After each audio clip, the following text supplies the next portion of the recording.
Welcome to today's webinar in the Knowledge Miles series, part of the Lord Mayor's lectures on behalf of Professor Michael Mainelli, whose theme for his mayoral year is Connect to Prosper. In this free online lecture series, we address the connections in and around the square mile, what Michael likes to call the world's coffee house, and how these might help us to tackle future global challenges. I'm Professor Tim Connell, Chairman of the Gresham Society and a Fellow of Gresham College here in the City of London. And I'll be convening this session and moderating the questions and answers after today's lectures. This is the plan for today.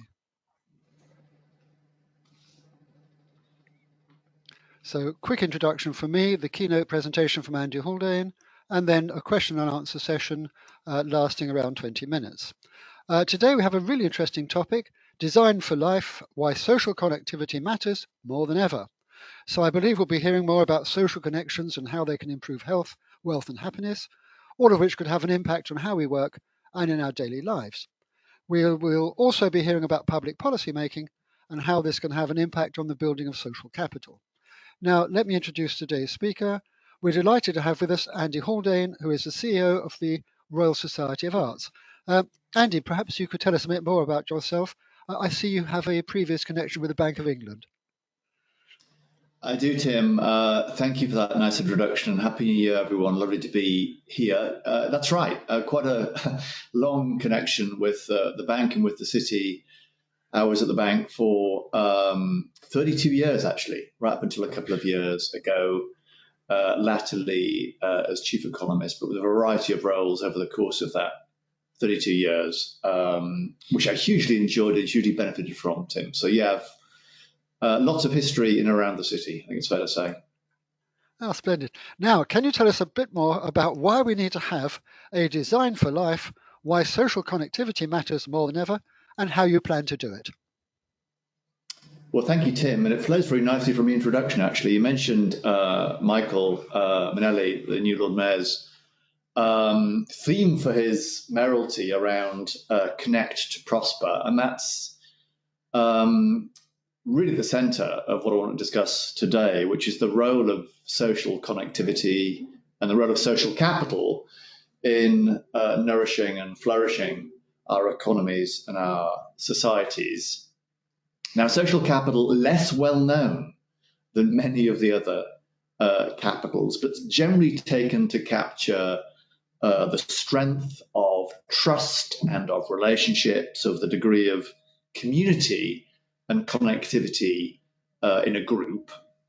And so defined, its importance will come as a surprise to no one on this call. In some ways, the City of London is a community built on its connectivity, on its relationships, on its social capital, every bit as much as its financial capital. I mean, the same is true of my home institution, actually, the Royal Society of Arts, which itself grew out of being a coffee house, back to those words, in 18th century Enlightenment England.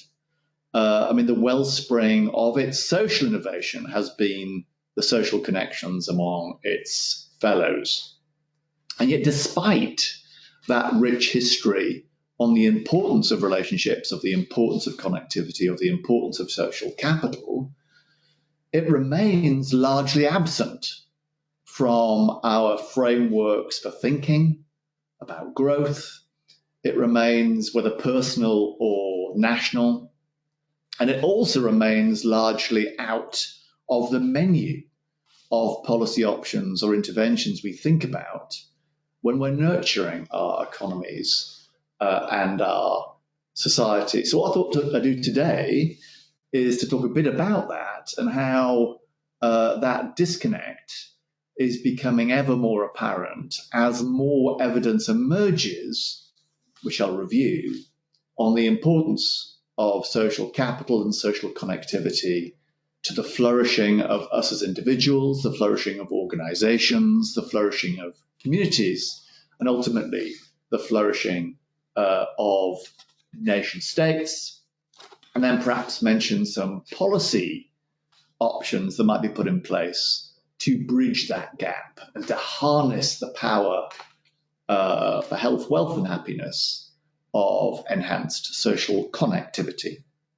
You might even call this a different flavor of capitalism, social capitalism, if you like, one that puts social capital fair and squarely in the centre of the debate. But the starting point is why we're not there already. Why are our mainstream models of thinking about the economy, why do they give short shrift to social capital as distinct from other types of capital, such as physical capital, machines and buildings, and human capital, skills and knowledge? Well, the centerpiece, the bedrock, if you like, of many models of the economy is rational man, Homo economicus.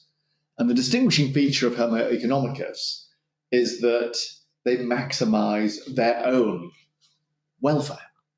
They aren't especially mindful or heedful of the welfare of others. Homo economicus is asocial, not antisocial, but not pro-social either. They are asocial creatures.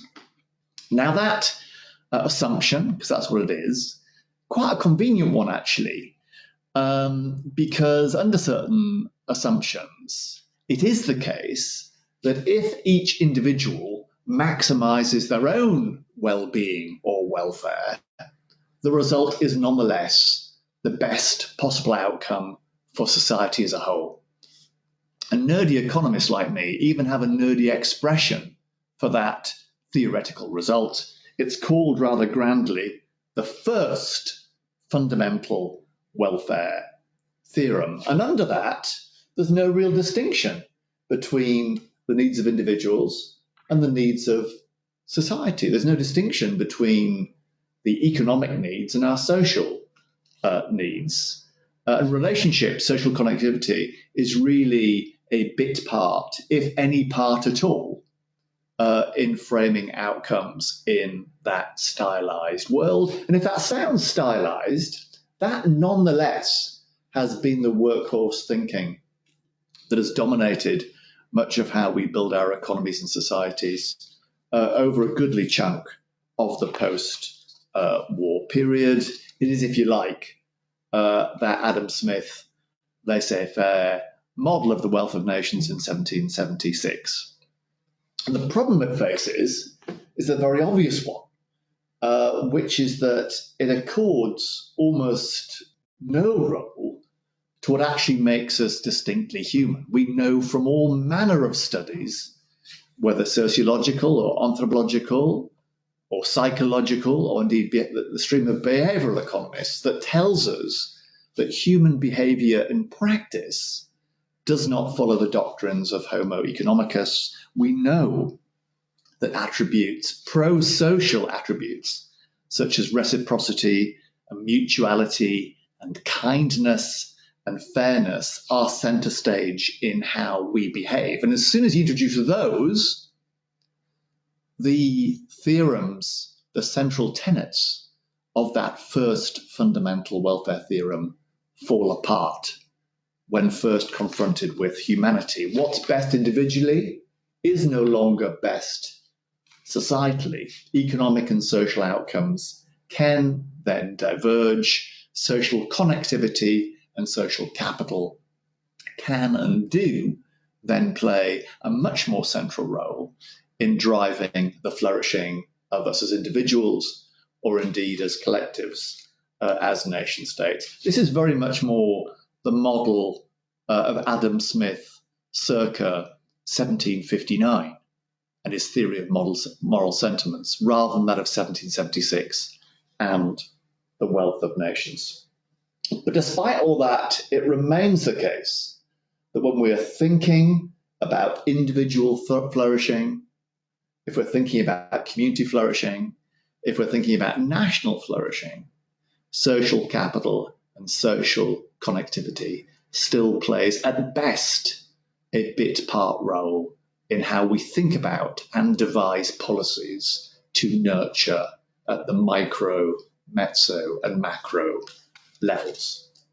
And the striking thing is that empirical evidence is now pretty much, certainly compelling, possibly overwhelming, in making the case for why those things really matter, not just in of themselves, but matter as much or more than the conventional determinants of growth and progress. So let me mention some elements of that research base and empirical evidence at the individual, community, and macro or nation state level, beginning with the individual level. And let me mention two US studies, very striking in their conclusions and very robust, it seems, in their conclusions, because they're looking across a long period of time and across a very large number of individuals.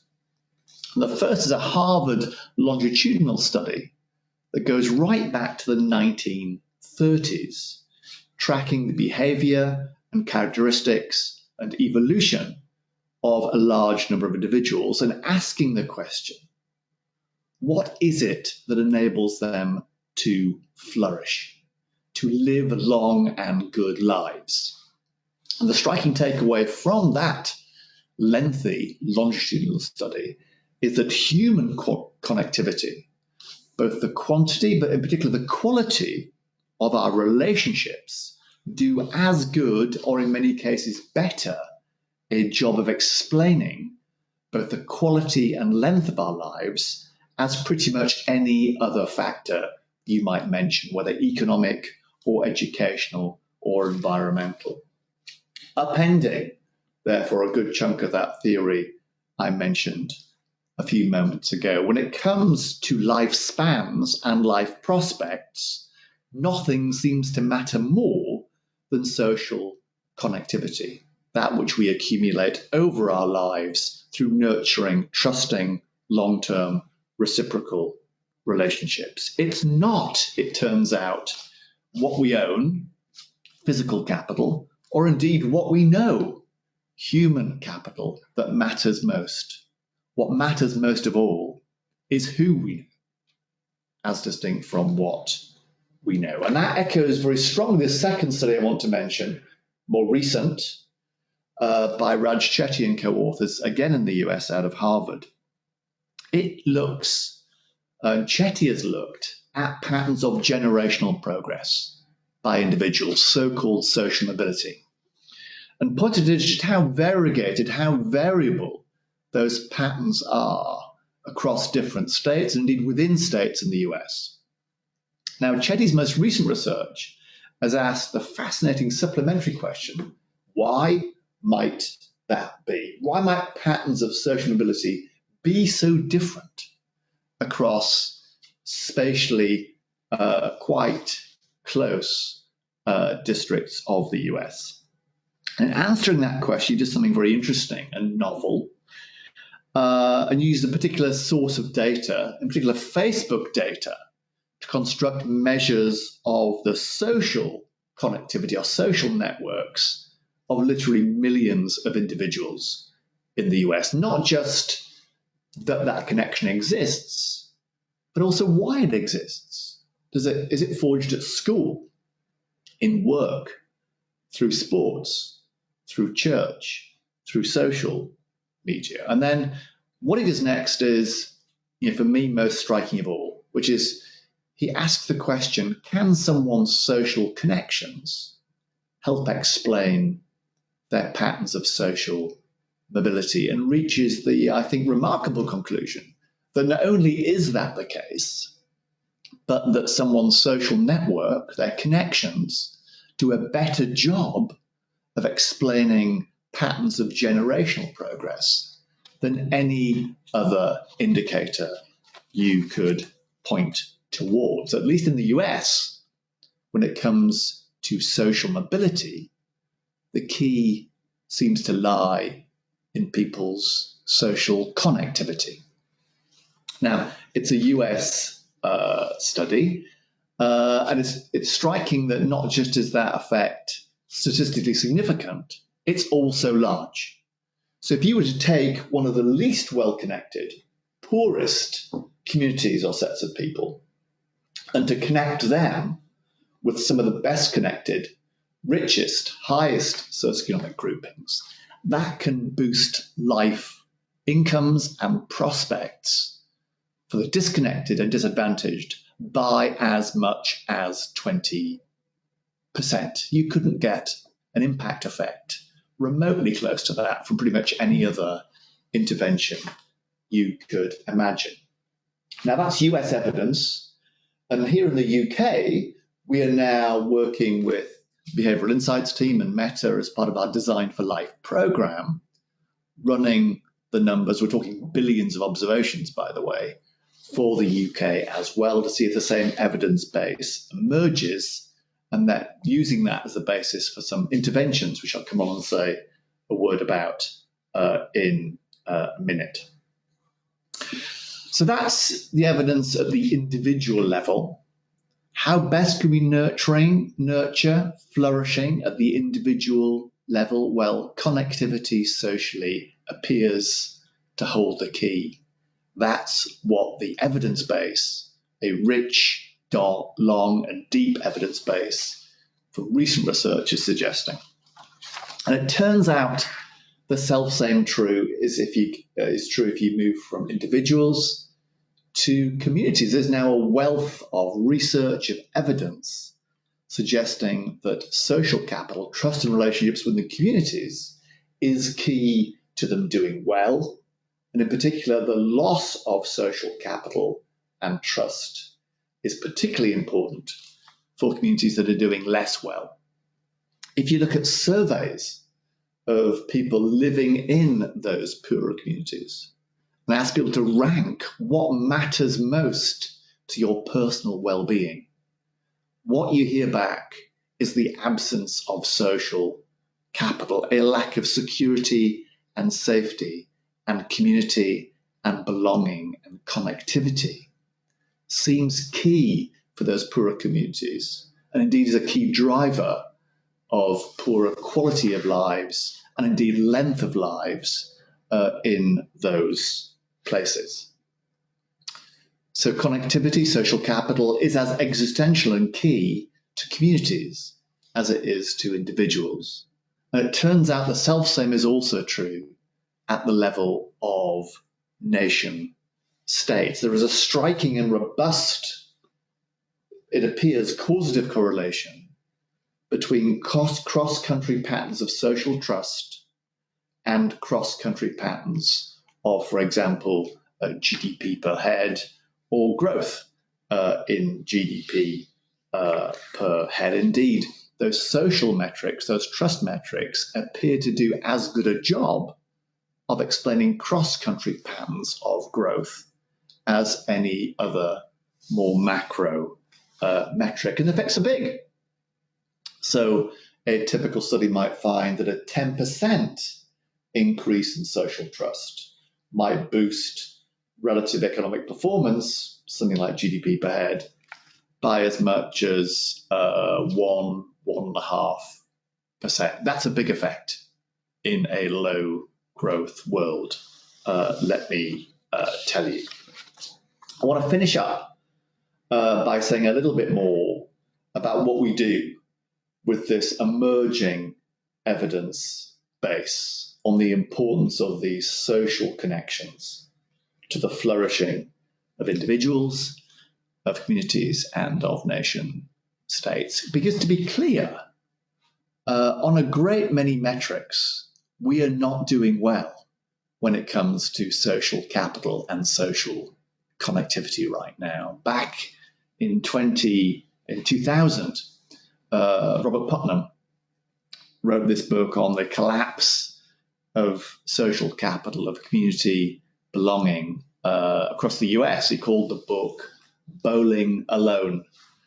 And the evidence since suggests that many more people and many more communities are these days bowling alone. We speak about the epidemic in loneliness. We read about the so-called deaths of despair, the rising rates of suicide in the US in particular, but not just in the US, that are diagnostics on social capital having been systematically depleted over a number of years. And that's why social connectivity, which has always mattered, perhaps matters more now than ever previously. And that should give us all the hurry up when it comes to thinking about policy initiatives or policy measures that can be nurturing of that social connectivity, that can be nurturing and accretive of social capital. So let me mention, just by mentioning one or two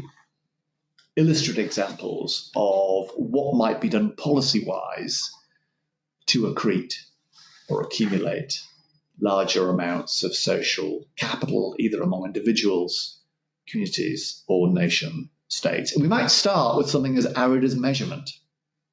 It's often said, look, this social capital thing, Andy, is all very well and good, but we just can't measure it very well. It's not like GDP, which we measure objectively. Well, the brutal truth is that that's rubbish. One, GDP itself is not measured at all objectively. And secondly, we do now have a rich menu, courtesy of our friends at the ONS, of metrics of social capital that ought to be interwoven into our policy evaluation, including our friends at the Treasury's Green Book for project evaluation, much more systematically than is the case right now. Otherwise, we are systematically weighting the dice against social capital measures when it comes to policy formulation. Think of a particular aspect of policy, one that probably affects many of us right now, which is the case for working from home as distinct from working in the office. One of the aspects of that debate that I think has been chronically undercooked and overlooked is the role that remote working has on relationship building within organizations, the accretion of social capital. Digital infrastructure, the like of which we're currently using for this webinar, is fantastic for meetings, plural, but it's rubbish for meeting, which is a social phenomenon. It is rubbish for nurturing social capital and social connectivity. And that social capital dimension of the working from home debate is currently undercooked. We have not looked sufficiently at any social capital costs of working remotely. It's relevant to the skills agenda, right? If pro-social skills are even more important now than in the past, we need to do a much better job in the design of our education and learning systems to nurture those social skills. Actually, they are the perfect insurance policy against the rise of the robot and AI. It's those distinctively human skills that will distinguish us from the machine, from AI. It will be even more valuable in future.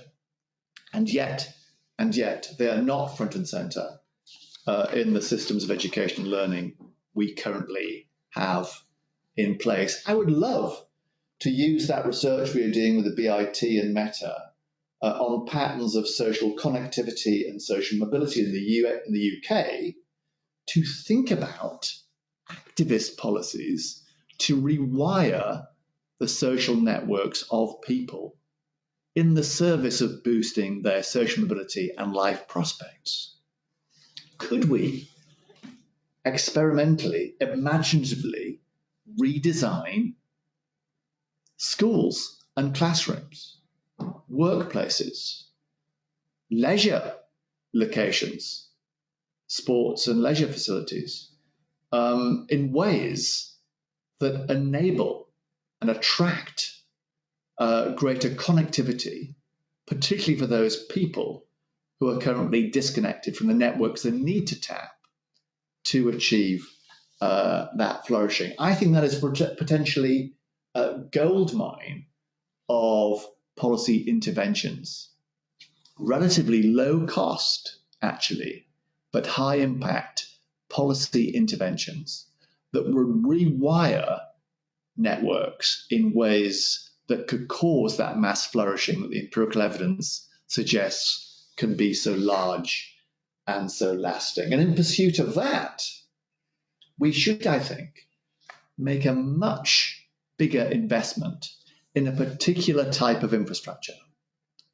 almost all the public policy debate these days is about either physical infrastructure, for example, transport, or digital infrastructure, such as broadband, and too little on what's sometimes called social infrastructure, the green spaces, the community centres, the youth clubs, the sports facilities, the libraries and museums that serve as our collective community glue in nurturing that social connectivity and that social capital. Social infrastructure is always the poor relation of the infrastructure policy debate, which is why we spend so little on it relative to the other types of infrastructure. That needs to change, and the evidence suggests why that needs to change. That's because the social return on that infrastructure investment could not be higher,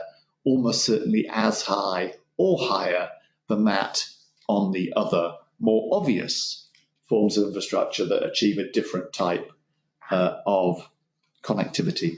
My time is running short, so I hope at least in this canter through the evidence base, I've established that pro-social behaviours are intrinsic to every living thing. If we need a cheery thought at the beginning of January in what might be a difficult year, take that one. We are all intrinsically and innately pro-social in the way that we operate. But that doesn't mean we can neglect social capital and social connectivity. It needs investing in, particularly right now when the resources have been depleted. I've suggested a few ways, policy-wise, that we might begin to make that investment including as part of the RSA's own design for life work. I mentioned at the beginning that both the City of London and this place, the RSA, is founded on its connectivity. And if we could show the way and lead the way in establishing why this is not just a model for the RSA and the city, but for the whole of the UK and beyond, I think we're onto something. I think we're onto a new flavour of capitalism, social capitalism, that could deliver just that mass flourishing we need of people, of places, and of the planet. And with that, Tim, I think I'll stop and pass the floor back to you. Okay, Andy, very interesting indeed. Questions are flooding in, but I do have one of my own that occurred to me towards the end. You mentioned the question about work as a location, and does that mean to say that you think everybody should go back to the office, or is home working a negative element in this particular area? And the other one, perhaps more controversial, you mentioned that areas like green spaces tend to be the poor relation in planning. What is your view of building on the green belt? Yes, on those two. On the home working one, I'm very much in favour of the hybrid model. There are some real advantages in doing things remotely, which are well rehearsed. My point was rather, though, that there are also some costs that need to be weighed in the pot as well. And because the benefits are upfront and immediate, and the costs are slow moving and accrete over time, we shouldn't lose sight of the second of those. One of which is the capacity to informally bump into colleagues in the corridor and form those bonds of trust, those lasting relationships that are a key part of organizational effectiveness and productivity, as they are within communities, as they are within families. So it's an appeal, really, for us to weigh social capital in the pot when deciding how best to strike the balance. And it is a balance between working virtually and working physically together. That was the essence of it. Oh, splendid. On your second question, and just remind me, Tim, that yes, the green belt. If you're saying that green spaces. Yes. So what I'd say about that is much of what we call the green belt is, of course, not green. It is grey and not on any real definition, the sort of community meeting point that we think about as nurturing of connectivity and belonging. So there's a balance there to be struck. I think within cities and between cities, having green spaces and other social infrastructure is crucial. But much of what's called green isn't especially communitaire, Tim. Right. Now the questions are flooding in. We better get onto those. Nice comment from Jan Floyd Douglas. She loves the Homo economicist, and she's going to steal your particular idea, I'm afraid. On to Dan Feeney, if I've pronounced his name properly. He's asking. Hang on, I've just lost him. Yes. Are you concerned about the growing Gini, spelled Gini, coefficient, seeming to get ever larger due to big tech platforms concentrating power and influence across borders and cultures? So it's a borders and cultures question, basically. Yeah. So I think I've got the question, and I apologise about. I think Dan is there referring to the Gini coefficient, which is a measure of inequality, either within or between countries or communities, and there is evidence out there of for some countries of widening inequality within countries, and to some extent the narrowing of inequality between countries has slowed down or possibly even stopped or reversed. And the question is, to what extent might the tech titans have been a contributor to that and behaving in a monopolistic on the product side, or monopsonistic on the labour side force. There is quite a good deal of evidence out of the United States on this, on how increasing degrees of concentration within given industry sectors, including within tech, may have contributed to widening levels of inequality, a higher Gini coefficient in a set of countries, including in the US. I think there is something to that hypothesis. I think it's also worth saying, though, that doesn't appear to be all that is going on. This isn't just a story of big tech. It's not just a story about tech at all. Some of it is a general business phenomenon. And some of the explanation lies outside of that increasing concentration within business. There's other factors at force as well. What's certainly true is if you put to one side tech companies, it is the case in general that new technologies, the rents from those tend to accrete to a small number of companies to begin with. And it could be with a new wave of AI. We see some of that also playing out over the years ahead. Oh, that's interesting. Now, Nikki Holzhausen asks, well, firstly, says, many thanks for introducing a key consideration into our life meaning. In light of this, what philosophical framework would be most constructive for modern day society and the economy? So a philosophical question applied to society and economy. Yeah. Well, I'm no philosopher. I know more than an amateur on that. But I mentioned in passing as we were going through the kind of compare and contrast of Adam Smith circa 1776 and Wealth of Nations, which is, of course, the book that all economists tend to quote, including me, and Adam Smith in an earlier incarnation, 1759, and his theory of moral sentiments, which was less, if you like, narrowly defined economics and more an exercise in moral philosophy. And I do think when it comes to the economics profession, our models of the economy, that we need to draw more inspiration from Smith 59 and rather less from Smith 76. That is to say, to understand the inherently pro-social role, not just that we as individuals play, but that we as organizations play. In some ways, we're seeing this already in the move by business in the broadly CSR, corporate social responsibility, or ESG, environmental, social, and governance direction. Businesses are every bit as much a social creature as are humans or as are communities. And I think waking up to that fact is what we've seen happening over the last 20 years or so in the move towards CSR, ESG, and purposeful businesses. I mean, that's not necessarily a philosophical or moral lens. I think all the moral philosophy is already out there in Smith, in Rawls, and beyond. We now need to take that philosophy and put it into practice in how we run our organizations, how we run our businesses, how we run our communities, indeed how we run our policy and our country. And that is still work in progress, I'd say, Tim. Right. You mentioned 1756. Was that by any chance his theory of moral sentiments? It was. I think it's 59 rather than 56. Oh.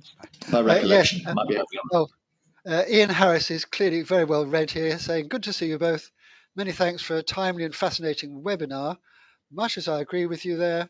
One comment, I think you give Adam Smith a tough time because the theory of moral sentiments covers much of this ground. He's just better remembered for the wealth of nations, but it's not his fault. Now, here's this question. Regarding the use of systems for connectivity, can you suggest ways we might integrate virtual ways of meeting with physical ways of meeting to, quote, accentuate the positive that can come from either medium and could come from a combination of both? Yeah, I think that's a really fascinating. I agree completely on the Smith point. By the way, I mean for me, Smith's better book is his less well-known book, which is his 59 book rather than 76. But yeah, personal view. On the use of tech and immersive AI and virtual reality. To make the best of both the physical and, or indeed to bring together the physical and the virtual. I think that is an intriguing idea. I'm not remotely the expert on it, but having spoken to some of the experts on it, they think there's huge amounts possible improvement on that front that may make for the best of all worlds. My only concern about that, it's not a concern, it's a caveat, is that you still have to convene and orchestrate a virtual get-together. Whereas I suppose many of my breakthrough moments or eureka moments, if that's not too ambitious an expression, have come not from scripted meetings, not from scheduled meetings, but from chance interactions with people that you just kind of bump into. And it's much harder to bump into someone in a virtual community than it is to in a physical environment. I've lost count of the number of times that a chance encounter with a random individual has set off a chain of reasoning or a chain of relationships that's resulted in me doing something or writing something that I would not otherwise have done. And certainly during lockdown, I found myself starved of creativity and energy, largely by dint of not having those informal conversations. It's between meetings rather than in meetings where all the ideas come from. So I think we'd have to go some technologically to fully replicate that, although I hope to be proven wrong on that, Tim. Well, myself, I have to say I don't like Zoom meetings because half the time I can't see everybody in the room and I can't whisper to my neighbour, what the hell is he talking about? But there we are. Now, Matthew Leach comes up with, is it that making friends and contacts is helpful, and being the kind of person who deserves those friends or contacts, is that helpful, or both? You could just repeat that question, Tim, to make sure I've got it exactly right. I don't want to answer the wrong question there. Yes, it's the importance of being the right kind of person when it comes to making friends or contacts, and are they the right kind of person who deserves to have that kind of friend or that kind of contact, I think. Oh, I see. I don't know if I've 100% got the question straight. I mean, what I would say from the evidence, which it points to very clearly, is that it's the, if you like, the depth of relationship or friendship rather than its width. It's the quality rather than the quantity of relationships that really matters. And this, I think, helps explain why, we are living in a world that is hyper connected. The world has never been better connected digitally than now. And yet, we have this epidemic of loneliness that I mentioned in my opening remarks. On the face of it, that is contrary, it's perverse. But in practice, I think it surprises no one. But there's no more lonely place than having 20,000 Facebook friends, none of whom are actually your friends at all. That's big on quantity and low on quality, and it's quality that matters. Much better to have a key half dozen or dozen connections or friends than to spread yourself. That is a key insight. I mean, a second would be from Chetty's work in particular, that when it comes to looking across the socioeconomic spectrum, it is at worst neutral, but more likely positive for richer, better connected people to connect to poorer, less connected people. But it's hugely beneficial for those that are currently disconnected to connect to those that are well connected. It strikes me there's something in this for everyone. It really isn't about how introvert or extrovert you are.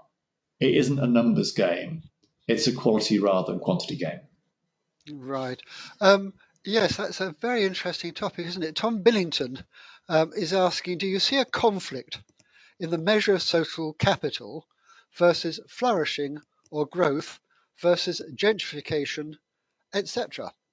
Are the measures by which we assess the impact of social connectivity, e.g. growth or GDP, etc., really the right ones? Yeah. Well, that's a very good, a good and relevant question from Tom about how do we score success here?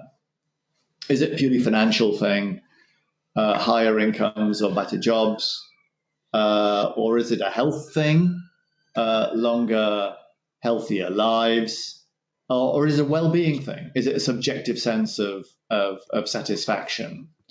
And the truth is, there's a whole slew of research out there that looks at those different dimensions and asks the question, are all three of those being nurtured? Bottom line from that, I would say, is that social capital generally is positive for each of those things, whether it's the financial or the more subjective and psychological measures of well-being. But different dimensions of social capital, different aspects of it, nurture different of those success criteria. So, for example, social connectivity, what's sometimes called bridging capital, bridging social capital, looks to be a real positive for measures of generational progress, for example, income, whereas measures of so-called bonding capital, as distinct from bridging capital, and that's the common values that we might have as groups or as communities, that appears to do a better job of nurturing well-being, subjective measures of belonging and well-being. So I think we're on safe ground in saying that social capital generally is a good thing, whichever success metric we look at. But different aspects of it are important for different of those success metrics. Yes, now that's interesting. A question about the rise of social media here from Douglas Andrews, I think quite a critical one. How do you explain the fact that the rise of social media have done the opposite was originally claimed, i.e. an increase in social connectivity? Yeah.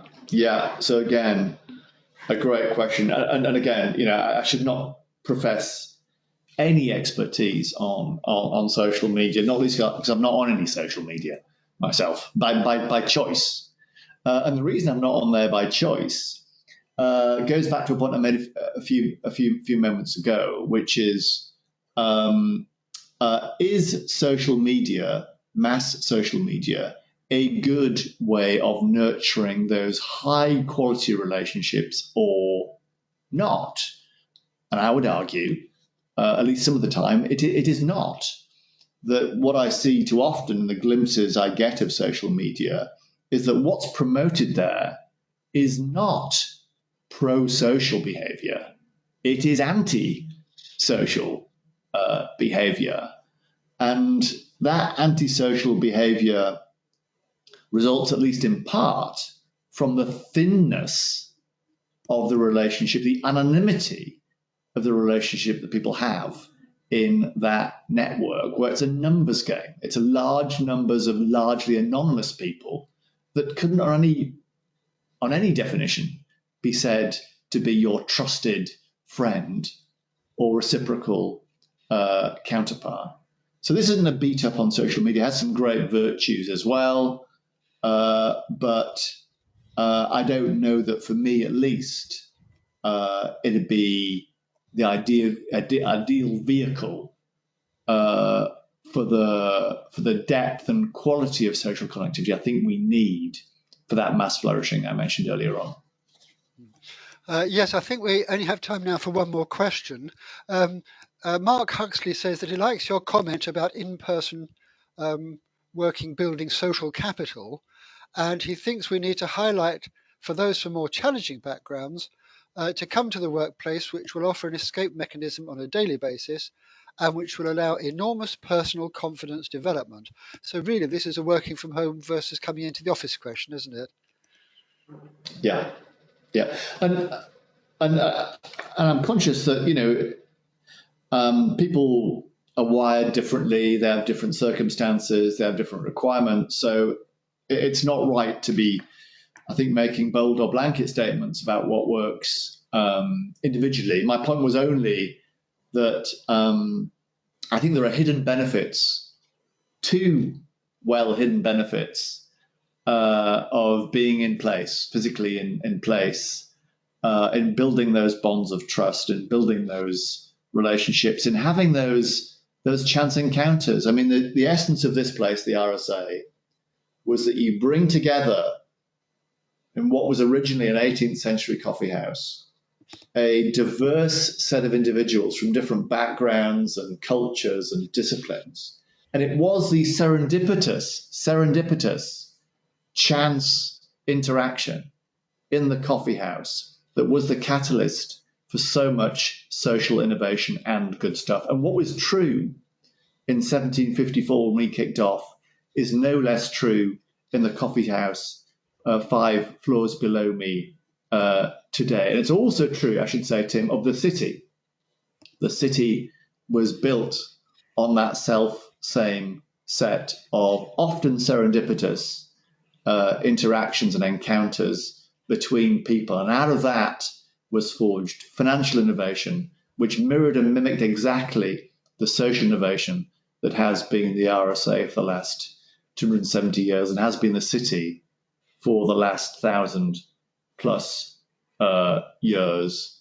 That's why this stuff matters more than ever before, and it's certainly the absolute heart at the RSA of our Design for Life agenda, and I know it's also the heart of Michael, the Lord Mayor's agenda for the city during his year's mayoralty.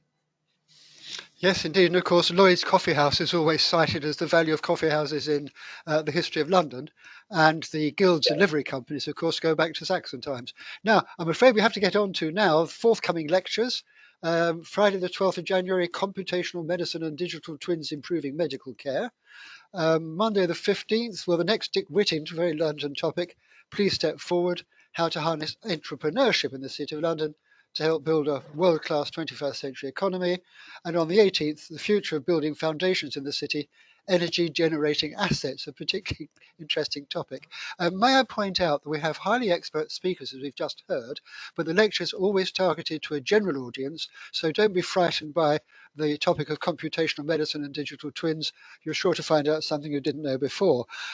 Now, finally, of course, I've got to thank the audience for your interest and for supporting the Lord Mayor's lectures. And many thanks indeed to Andy Haldane and the RSA for a very informative talk. Do remember this lecture and all our lectures are recorded. They're posted on the Gresham Society website and on our YouTube channel in case you'd like to revisit anything or see what's coming up. We run through the whole of Michael's mayoral year up to November. And don't forget the Mayor's theme for the year, Connect to Prosper. Thank you and goodbye.